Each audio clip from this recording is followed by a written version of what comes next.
ये जो प्रत्येक व्यक्ति में कुछ भी निर्माण करने की, सृजन करने की शक्ति है, कुछ न कुछ बनाना, कुछ रचना करना, इसको सृजन की शक्ति ब्रह्मदेव के द्वारा प्राप्त होने वाली शक्ति कहा जाता है। और जब तक आप रचना करते रहते हैं तब तक आप जीवन में आगे बढ़ते रहते हैं। जब आप कुछ करना छोड़ देते हैं, समझ लेना कि आपकी जीवनी शक्ति जो आपको आगे बढ़ा रही थी, विकास कर रही थी, आप ऊपर उठ रहे थे, रुक जाओगे। जो लोग कमाना छोड़ देते हैं तो समझ लेना बुढ़ापा भी शुरू हो जाता है। जो कुछ करना छोड़ देते हैं उनके अंग प्रत्यंग भी शिथिल होने लगते हैं। जो लोग अपनी कुछ न कुछ रचना करते रहते हैं उनका शरीर भी साथ देता है, उनका मस्तिष्क भी साथ देता है, उनके अंदर की सृजन शक्ति उन्हें आगे बढ़ाती रहती है। वो निर्माण करने योग्य ऊर्जा अपने अंदर भरते हुए जीवनी शक्ति को प्रबल बनाए रखते हैं। और यदि आपने निर्माण को छोड़ दिया, सृजन को छोड़ दिया, क्योंकि उत्पन्न करने वाला आपको बढ़ने का मौका देता है। उत्पत्ति जिससे होती है प्रजापति भगवान ब्रह्मा। जब ओंकार का उच्चारण करते हैं तो सर्वप्रथम आपके अंदर यही अकार शब्द का, ब्रह्मा जी का, अकार से ब्रह्मा जी की शक्ति आप में जागती है। गुरु को कहा गुरु ब्रह्मा है, मतलब गुरु में ब्रह्मा जी की शक्ति भी आ रही है। गुरु विष्णु। और दूसरा रूप होता है कि जब हम विकास करते हैं, प्रबंधन, योजना, जोड़े रखना, प्रेम से बांधे रखना, कार्य करते रहना, सुनना सबकी, जोड़ना सबको और विश्लेषण करना कितना सही कितना गलत। धागे में सब बंधे रहें, सारे मन के माला के, जिस प्रेम के धागे से बंधे रहते हैं उसे टूटने नहीं देना। और ये भी ध्यान रखना, रहीमन देख बड़ेन को लघु न दीजिए डारी। बड़ा कुछ मिल जाए जिंदगी में तो छोटे को मत भूल जाना और फेंक मत देना। जहां काम आए सुई, कहा करे तलवारी। जहां सुई काम आएगी, तलवार काम नहीं आएगी। तलवार से तो कपड़ा फट जाएगा, पर जहां तलवार काम आएगी वहां सुई कुछ भी नहीं कर सकते। तो इसलिए प्रबंधन में और विकास में योजना भी चाहिए, लेकिन बुद्धि का प्रयोग भी, प्रबंधन भी, संगठन भी, लेकिन धागा नहीं भूलना है। धागा प्रेम है। तो गुरु में दूसरी शक्ति विष्णु भगवान की शक्ति, वो प्रेरणा आ रही है। और ये तीनों रिफ्लेक्ट होकर, तीन शक्तियाँ, ब्रह्मा विष्णु महेश की शक्ति, तीनों रिफ्लेक्ट होकर शिष्य में आती, उसके हृदय में, मस्तिष्क में, उसके सारे चक्रों के अंदर जो पावर सर्किट हैं उनमें ऊर्जा जाती है। क्योंकि रिफ्लेक्ट होकर के पहले परमात्मा की शक्तियाँ ब्रह्मांड में, और ब्रह्मांड से होकर के दिव्य शक्तियों में, देवी देवताओं में आती है। और देवी देवताओं से जो जो जिस ये तो कैबिनेट है ना भगवान की, सबके पास अलग अलग पावर दी हुई भगवान ने। भगवान ने ऐसी पावर दी है कि संसार का योजना, सृजन का, निर्माण का सारा कार्य ब्रह्मा जी के पास है। और जितना भी प्रबंधन है, व्यवस्था है, सब विष्णु भगवान के पास है। इसलिए वो प्रधानमंत्री हैं। और सब कुछ नियंत्रण करने के साथ, बिना जिनकी स्टैंप के कुछ भी बात बनेगी नहीं। परिणाम जिनके कारण आते हैं वो तो शिव हैं, इसलिए वो राष्ट्रपति हैं। और शिव जी इन सब के साथ में ये भी है कि जब सारी कैबिनेट भंग होनी है तो स्टैंप उन्होंने ही लगानी है। प्रधानमंत्री भी हटा दिया, सारे लोग हटा दिए, राष्ट्रपति शासन हो गया। शिव जी के पास सब कुछ चला गया। लेकिन अब वो इतना बड़ा काम करें तो उनके पास पावर चाहिए, और पावर के लिए फिर पावर क्या है? वही तो शक्ति है, वही तो दुर्गा माता है। इसलिए शिव जी के साथ में शक्ति है, शिव शक्ति। विष्णु भगवान को अपना प्रबंधन करना है तो उनको धन वैभव साधन चाहिए, इसलिए उनके साथ उनकी शक्ति लक्ष्मी है, इसलिए वो लक्ष्मी नारायण है। और मजे की बात तो ये है कि ब्रह्मा जी को सृजन करना है तो बहुत बुद्धि लगानी है, दुनिया बनानी है, चलानी है, तो उनके साथ में सरस्वती है, वो एजुकेशन मिनिस्टर है, फाइनेंस मिनिस्टर लक्ष्मी माता है।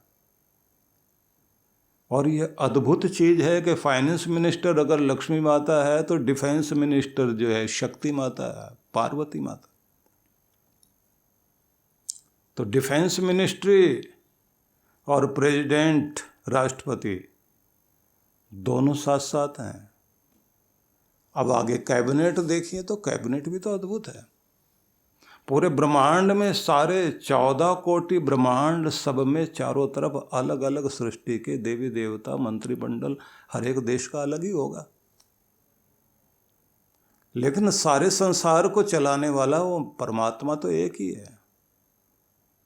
उसकी शक्तियां आ रही हैं इधर, जो है नीचे इस धरती का देव जो है, सारे देवताओं की शक्तियां जिससे रिफ्लेक्ट होकर शिष्य तक पहुंचती हैं, वो गुरु।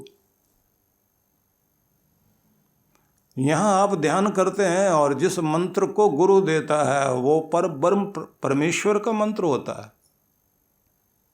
जिससे उस शक्ति से सीधे जुड़ते हैं आप। और उसी के साथ में फिर जब राष्ट्रपति आएंगे तो सारे लोग साथ साथ में हैं।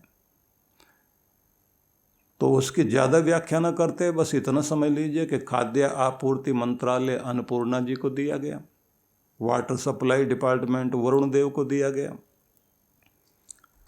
और ये स्वास्थ्य विभाग ये अश्विनी कुमारों के पास है, इलेक्ट्रिसिटी ये इंद्रदेव के पास में है। और इसी के साथ में अगर आप देखें तो सारा गृह मंत्रालय वो यमराज ने संभाला हुआ, और जितना न्यायालय है वो धर्मराज है, वो न्याय कर रहे हैं।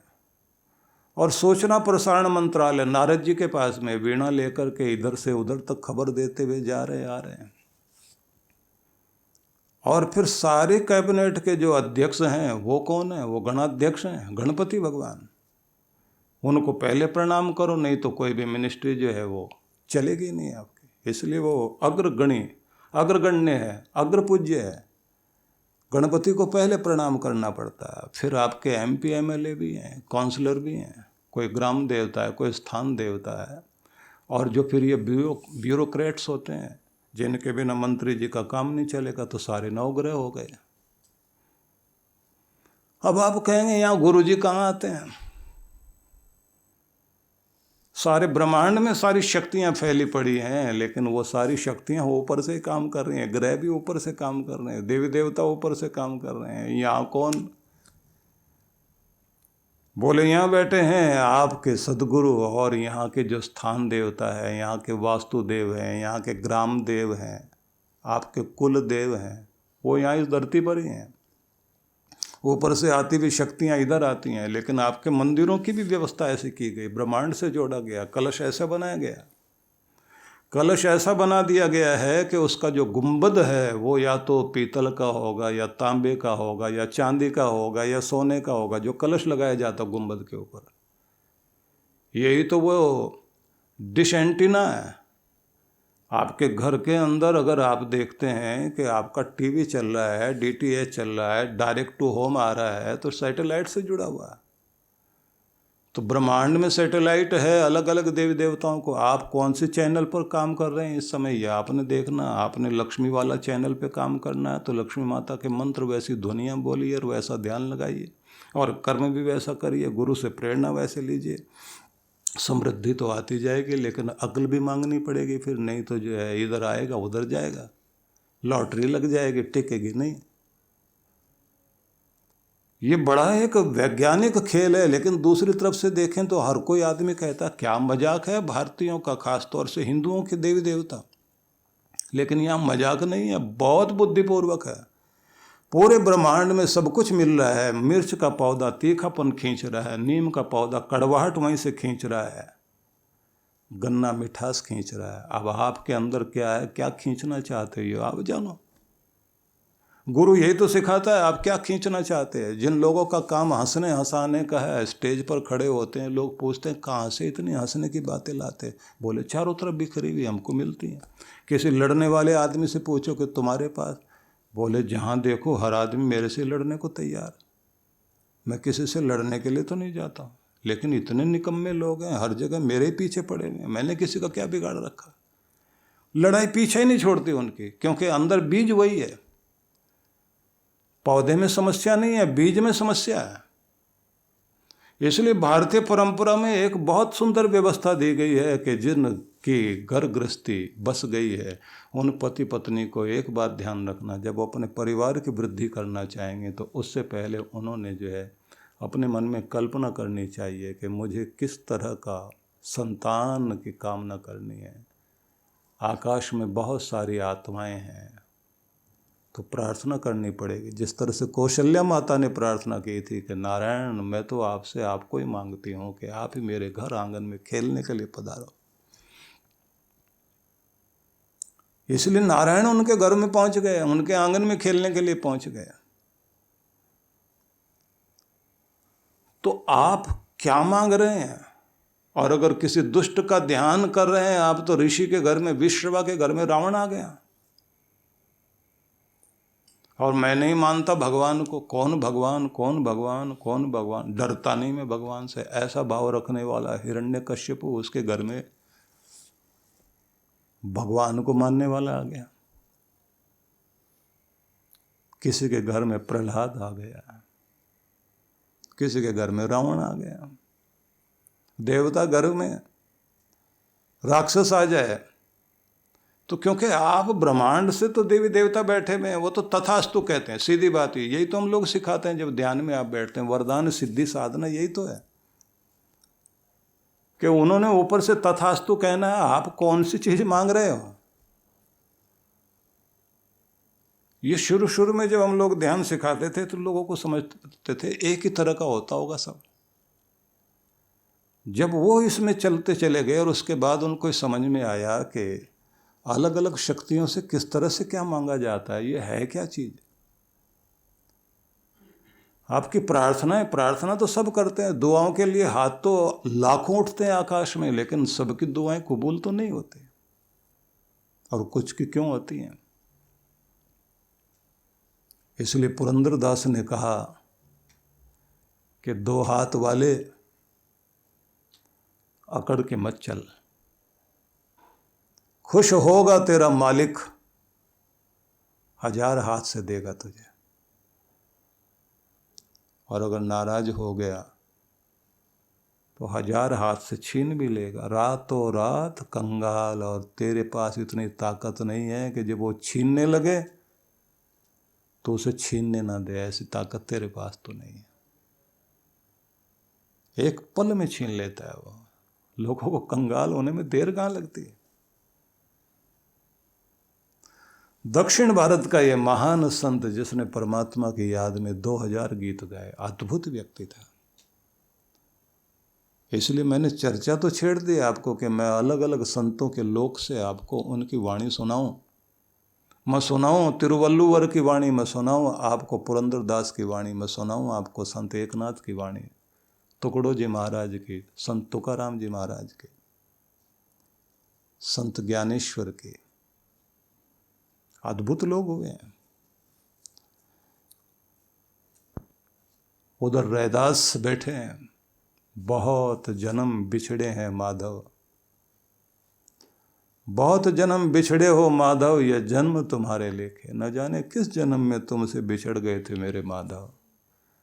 अब इस जन्म में अगर याद तुम्हारी आई है तो ये जन्म फिर तुम्हें सौंप दिया, अब तुम्हारे लेखे हो गए। अब अपने लिए नहीं जिएंगे, तेरे लिए जिएंगे, तेरा ही नाम जपेंगे, तुझे ही पुकारेंगे, तुझे ही अपना हाथ पकड़ाएंगे। क्या अद्भुत गाया उन्होंने। तो इसलिए इन संतों की वाणी में सुना रहा था तो आपको मैंने बताया था कि जब सहजों ने ये कहा जो सोवे सो सुन में, तो रात में तो सारी दुनिया सोती है। परमात्मा के चरणों में सिर रखकर सोना सीखना चाहते हो तो मस्तिष्क को शून्य बना करके और पूरा शरीर जागृत रहे, मस्तिष्क सो जाए, विचार शांत हो जाए, शून्य तक पहुंच जाओ, जिसको जो है निर्मलावस्था बोलते हैं। सद्गुरु श्री सुधांशु जी महाराज द्वारा मानव सेवा को समर्पित संस्था विश्व जागृति मिशन वर्ष 1991 से धर्म, समाज एवं मानवता की सेवा में संलग्न है। यह संस्था 90 मंडलों, सेवा केंद्रों के माध्यम से न केवल भारत अपितु देश के बाहर अनेक देशों में सेवा के कार्य कर रही है। संस्था की स्थापना से लेकर अब तक विगत 30 वर्षों में जहां लोगों को सन्मार्ग पर प्रेरित करने के उद्देश्य से गुरुवर ने 7000 से अधिक प्रवचन दिए हैं, वहीं देश के राज्य की राजधानियों व प्रमुख नगरों में लगभग 40 आश्रम, 25 मंदिर, सत्संग भवन व ध्यान साधना केंद्रों का निर्माण हुआ है। दिल्ली में करुणा सिंधु धर्मार्थ अस्पताल एवं फरीदाबाद के आरोग्य धाम अस्पताल में लाखों जरूरतमंद रोगियों का उपचार व ऑपरेशन किया गया है। अनाथ गरीब बच्चों के लिए सूरत में अनाथाश्रम, दिल्ली एवं कानपुर में गुरुकुल, फरीदाबाद में ज्ञानदीप विद्यालय, मुरादाबाद में सृजन प्राइमरी स्कूल, झारखंड के रुक्का खूंटी गांव में आदिवासी बच्चों के लिए 2 पब्लिक स्कूल समेत दिल्ली में उपदेशक महाविद्यालय भी बनाया गया है। इन शैक्षणिक संस्थाओं में लगभग 2500 बच्चों को शिक्षित व संस्कारित किया जाता है। दिल्ली के आनंदधाम आश्रम में जहां वृद्धाश्रम एवं वानप्रस्थ संचालित हैं, वहीं आश्रम की कामधेनु गौशाला में 125 गौओं की सेवा की जाती है। कामधेनु गौशाला की तरह ही देश के प्रमुख नगरों में 7 अन्य गौशालाएं भी संचालित हैं। साथ ही पूजा पाठ, यज्ञ अनुष्ठान से लोगों में धार्मिक भावना जागृत की जाती है। ओम अग्नये सप्तजिह्वाय स्वाहा, ओम अग्नये हव्यवाहनाय स्वाहा, ओम अग्नये शोधनजाताय स्वाहा। गरीब जरूरतमंद महिलाओं को सक्षम बनाने के लिए जहां कई तरह के प्रशिक्षण दिए जाते हैं, वहीं गरीब कन्याओं के विवाह में सहयोग भी किया जाता है।